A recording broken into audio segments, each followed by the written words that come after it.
It's a process called sonoluminescence. The first time I saw sonoluminescence was in a darkened room. I was transfixed to look at this spherical flask of fluid.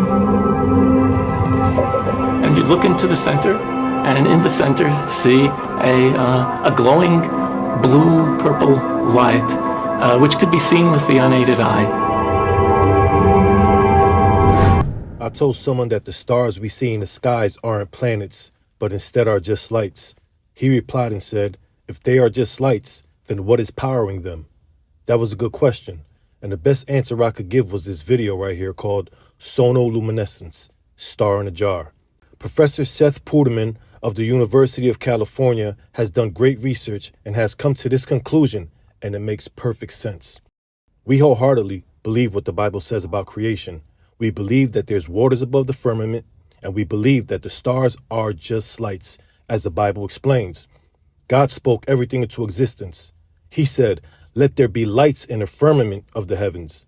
His voice is what creates the sound waves, vibrations, and frequencies. Enjoy the video. It looked like a star in the heavens.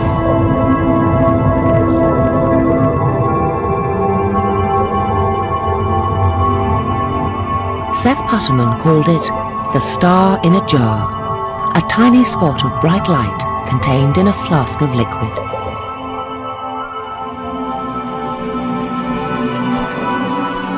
This star in a jar is made when a sound wave is passed through a small bubble inside a flask of liquid. And this sound wave makes the bubble do something remarkable. First it expands, then it collapses.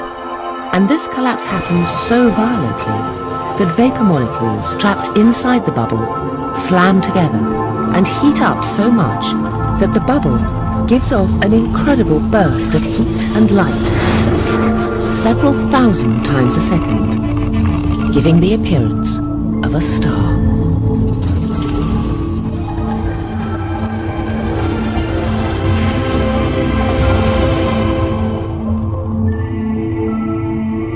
What made the phenomenon so exciting was the temperature of this star in a jar.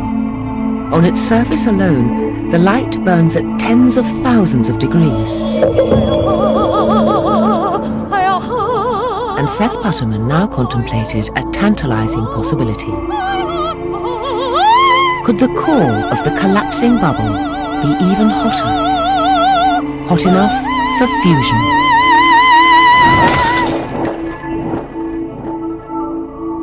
One of the mysteries of sonoluminescence is to determine exactly how hot the interior of the bubble gets. In the sun, the interior can be millions of degrees, hot enough to cause fusion. And the thought crossed my mind that perhaps inside the collapsing bubble, the interior of the bubble might also get hot enough to cause fusion.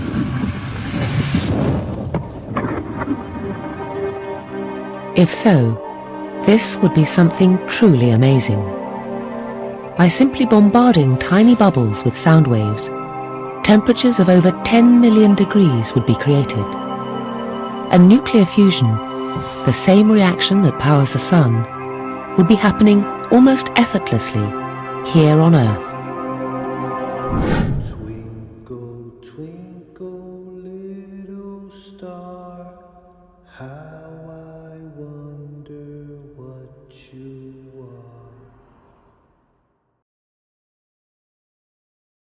are. And God made two great lights, the greater light to rule the day, and the lesser light to rule the night. He made the stars also. And God set them in the firmament of the heaven to give light upon the earth, and to rule over the day and over the night, and to divide the light from the darkness. And God saw that it was good.